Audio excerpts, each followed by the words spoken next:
The Selfish Crocodile by Faustin and Michael Terry.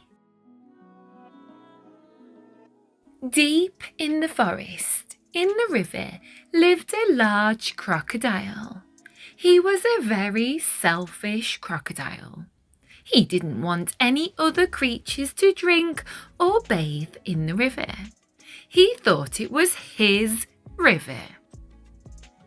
Every day he shouted to the creatures of the forest, "Stay away from my river! It's my river! If you come in my river, I'll eat you all!"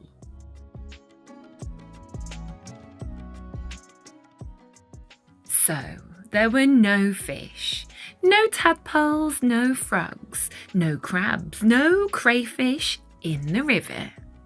All were afraid of the selfish crocodile. The forest creatures kept away from the river as well.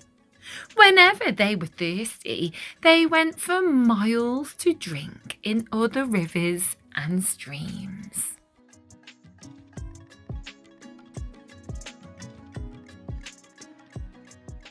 Every day, the crocodile lay on his great big back in the sun, picking his big, sharp teeth with his stick.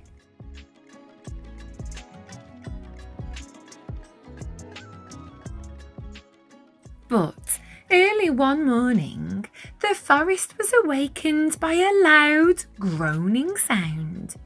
Something was in terrible pain. The creatures thought it was an animal caught by the crocodile. Groan!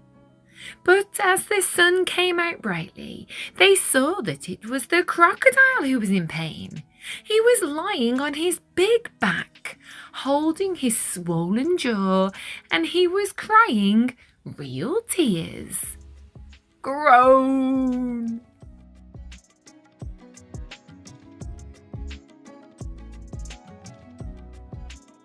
The creatures drew closer, but not too close.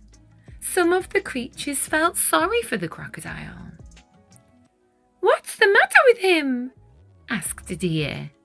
"I don't know," said a squirrel. "Maybe he's going to die," chirped a bird.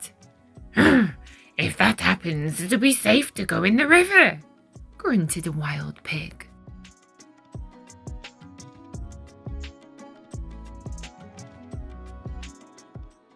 The animals thought about this. They hung from branches, they hung from vines, they buzzed in the air, and they shook their heads as they watched the great big crocodile in pain. No animal tried to help.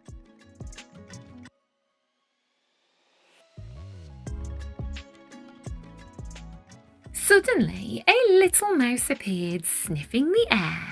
He ran along the crocodile's tail, then onto his tummy. The other creatures stared.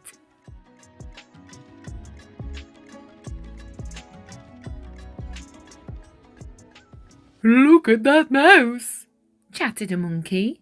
"He's either very brave or mad." "He's going to be eaten for sure," said an iguana. The mouse crept along the crocodile's big neck and into his open mouth. There was a hush in the forest.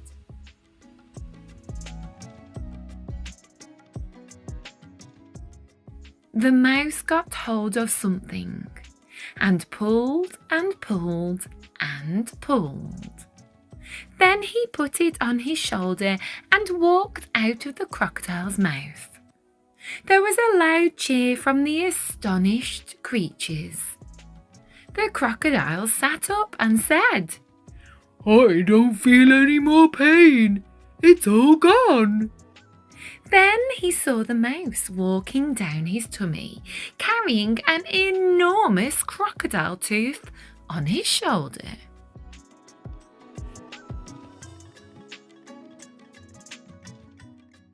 "Your bad tooth was giving you the toothache," answered the mouse, turning around to face the now smiling crocodile. Do you want it back? Oh, no, no, no. Get rid of it. And when you've done that, come back. I'll have a present for you. The mouse went and buried the bad tooth under a tree, and when he returned, the crocodile had a nice juicy nut waiting for him.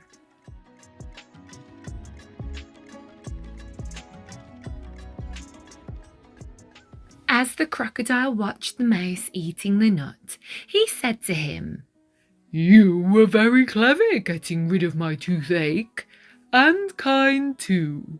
I am so grateful. But what shall I do if my toothache comes back? Don't worry, I'll help you take care of your teeth, answered the mouse, nibbling. Soon the crocodile and the mouse were the best of friends.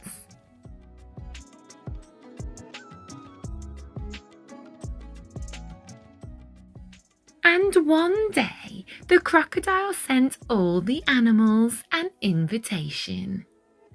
Please come to drink and bathe in the river. I won't hurt you. The river belongs to us all, he said. The creatures weren't afraid to drink and bathe in the river anymore. Although the crocodile was sometimes snappy, they grew to love him. And soon the river was full of fish and tadpoles and crabs and crayfish.